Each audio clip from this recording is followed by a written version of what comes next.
Assalamualaikum warahmatullahi wabarakatuh. Perkenalkan, nama saya Ikhlas Sulamal Suzli dengan nomor NPM 2003 11 02 11. Di sini saya mau mempresentasikan salah satu PowerPoint dalam mencari kata public relation yang menurut saya cukup bisa kita pelajarin gitu ya. PowerPoint ini berjudul Pengertian dan Definisi Public Relation yang ditulis oleh Meli Maulin P. Esos MSI. Jadi kalau tadi saya melihat dan membacanya sebelumnya, di sini cukup lengkap gitu untuk menjelaskan apa sih public relation itu. Dan juga di sini kan kita sama-sama belajar. Jadi daripada lama-lama langsung aja kita ke slide selanjutnya. Nah, pengertian public relation. Istilah PR itu adalah hubungan masyarakat atau yang biasa kita ketahui adalah humas gitu ya.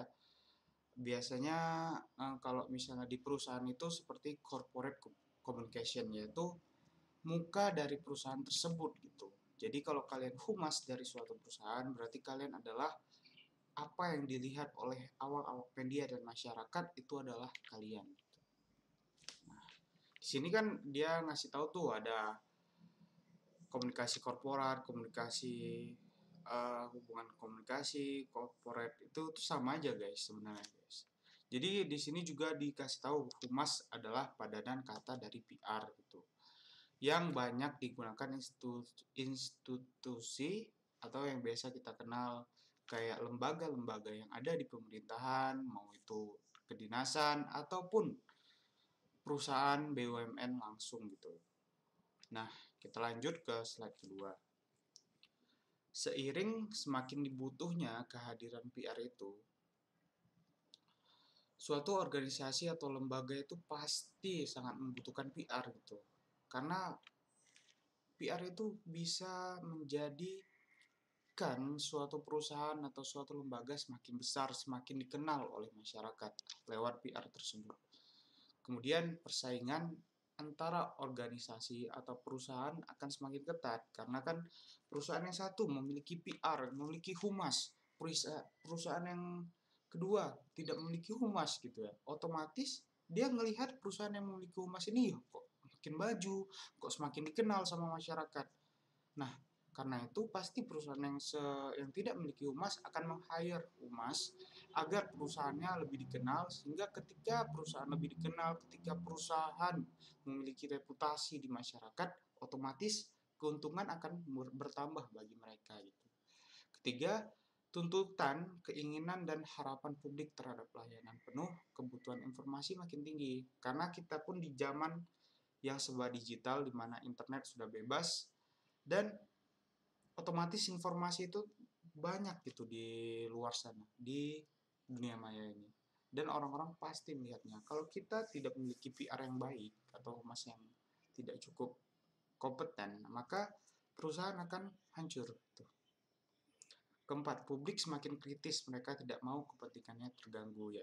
Kalau namanya di sosial sekarang di mana internet ada, pasti publik itu nggak suka kalau misalnya kepentingan mereka terganggu.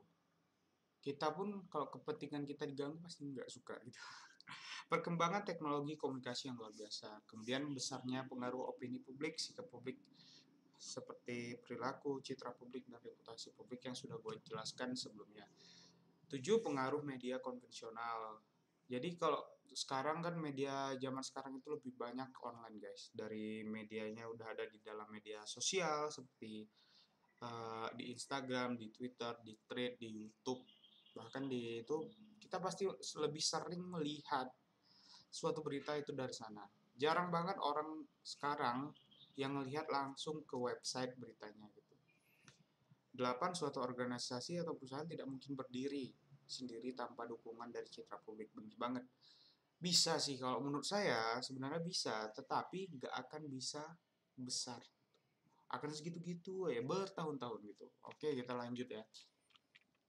Kegiatan PR adalah mediator yang menjembatani kepentingan organisasi dan masyarakat gitu dengan publik gitu ya. Kaitannya supaya PR ini membentuk citra positif perusahaan tersebut agar citra baik itu ada, etikat baik itu ada, saling pengertian, saling mempercayai, saling menghargai. kemudian ada toleransi di dalamnya. Berdasarkan uraian tersebut, kita mengetahui gitu tentang profesi PR gitu, dengan berbagai kegiatan dan tantangan yang dihadapi. Dalam menjalankan tugasnya, seorang PR memiliki kriteria.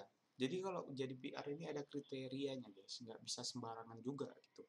Yaitu salah satunya kemampuan berkomunikasi secara lisan dan tulisan.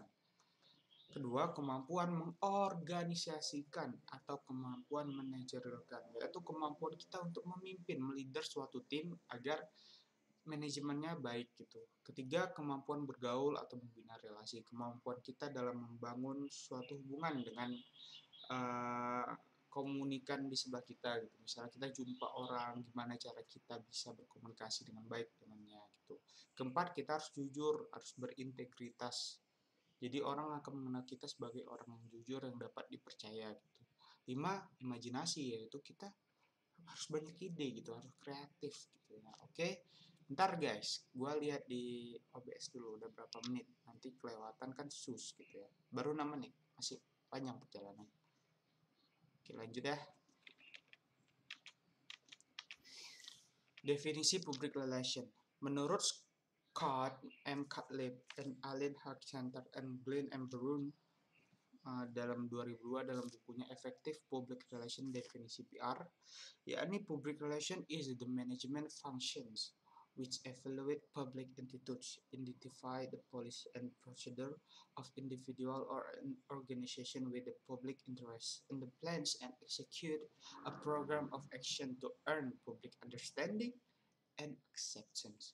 It's mean, maksudnya itu adalah PR ini untuk membuat masyarakat menerima dan menyetujui apapun yang disampaikan oleh PR.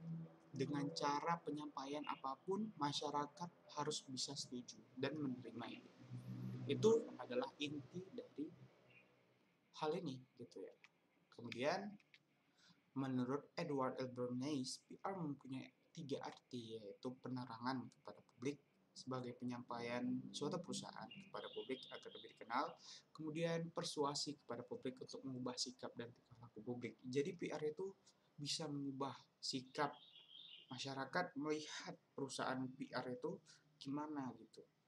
Jadi dia misalnya PR ini pingin masyarakat melihat perusahaannya sebagai perusahaan yang baik, sebagai perusahaan yang memiliki integritas, sebagai perusahaan yang memiliki keuntungan dan perusahaan yang dapat dipercaya. Gimana caranya si PR ini membangun itu gitu. 3, upaya untuk menyatukan sikap dan perilaku suatu lembaga. Jadi dalam PR itu hubungannya dia adalah pemersatu dari atasan, dari direktur dan dari tingkat terbawah, gimana cara dia supaya bisa menyatukan itu.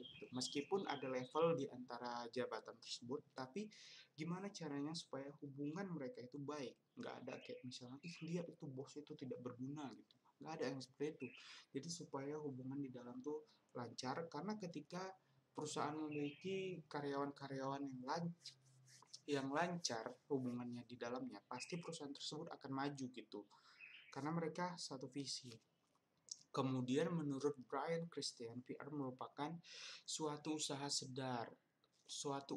sadar memotivasi, terutama melalui komunikasi ya. PR itu juga salah satu untuk memotivasi, apalagi memotivasi anggota yang ada di dalam perusahaan tersebut.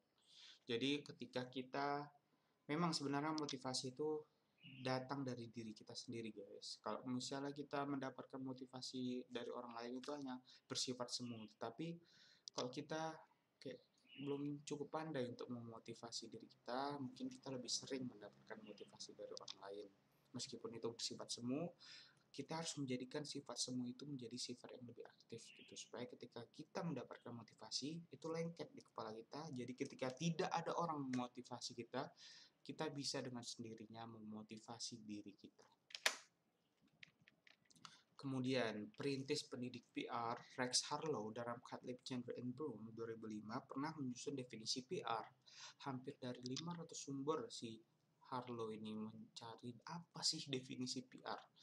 Jadi simpelnya itu penampilan tuh harus bagus. Penampilan harus bagus. Jadi dihargai sama masyarakat.